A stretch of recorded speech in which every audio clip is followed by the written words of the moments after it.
Hey, what's up, everybody? So welcome to week 11 of the Browns recap show. And the first thing I want to do is address the Antonio Callaway situation. He got cut a few hours before the game yesterday, and my response is fuck that man, you feel me?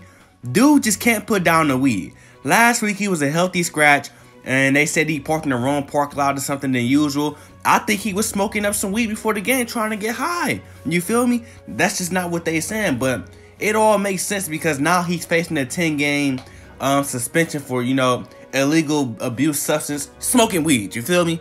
That's what he was doing.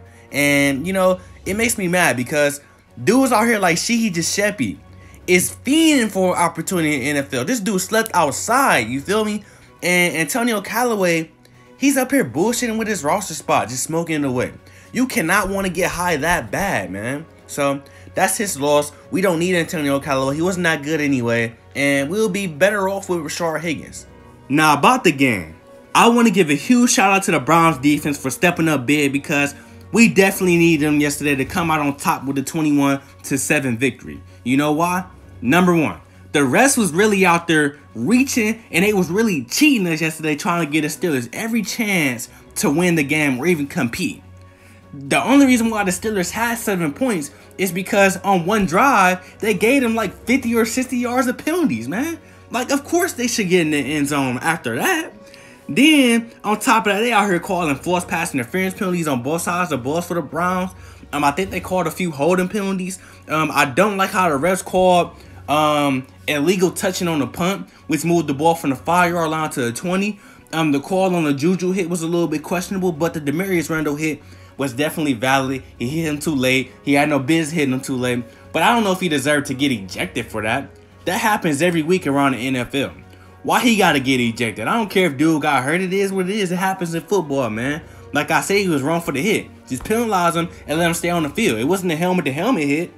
But on top of that, number two, our offense had a lot of missed opportunities to score points. We missed field goals, and we just was not taking full advantage of the field position that the Steelers was just giving us, you feel me? So our defense stepped up and said no problem, and they ended up going out there and forced 4 interceptions by that Mason Rudolph, who got his ass beat by my man's Myles Garrett.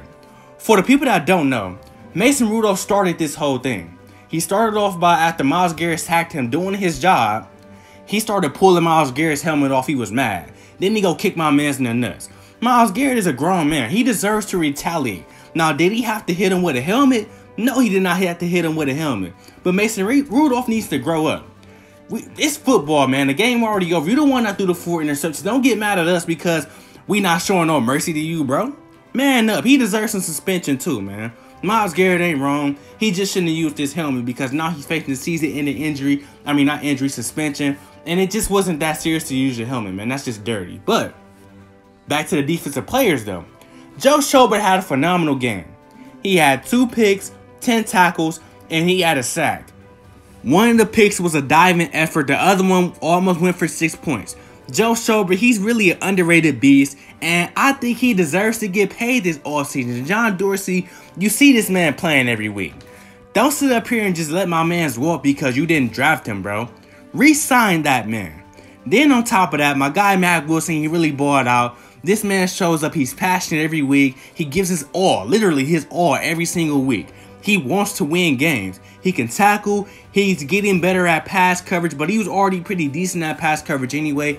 And he's very physical. So if he keeps it up and he keeps perfecting his craft, this man can be an elite linebacker for the Browns. And it would have been a steal because we drafted him in the 5th round.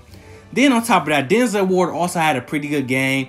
He helped force an interception by deflecting a pass that he wasn't in good position to intercept. My man's Burnett showed good awareness by coming up and scooping that ball and taking it downfield. Then on top of that, he also dropped a wide open interception late in the game. But you know what? It didn't matter because we already was, up on the Steelers anyway. So it is what it is. But my only concern for the defense moving forward is Greedy Williams because he didn't look that good last night. And honestly, he was not even guarding the elite receiver. He got away with a few pass interference penalties and, dude just was not, good enough to make those big plays despite the pass interference penalties and a little bit of touching. So, Greedy needs to get better if he wants to be able to keep up with elite receivers and be a good corner in the NFL. Then I feel like our pass rush can be better because we don't really put that much pressure on the quarterback consistently. Like, you're not going to pressure the quarterback every single play, but Mason Rudolph had too much time in the pocket. Considering this is only his second season, we need to put some pressure on him and make him make more bad decisions. We will see him again. We need to have it improve, but it's hard to ask for so much as Myles Garrett is about to be done for the season potentially. But when you look at our offense was better. I like how he was able to get off to an early start and throw the ball downfield to Odell and let him make a play. He really scored, but you know, they called it back, said he was down on the 1, and we end up getting the points anyway with a QB sneak. I like how Kareem Hunt and Jarvis Landry were also good in the passing game with Odell Beckham Jr. We're really doing a good job at using Kareem Hunt. I just feel like he needs more touches out the backfield because everybody knows he can do that as well. He's not like Duke Johnson, you know. The dude, I mean, even Duke Johnson can run the ball out the backfield, but this is a physical back, you feel me? He needs more than 4 touches out the backfield. And my man's crossing the tight end.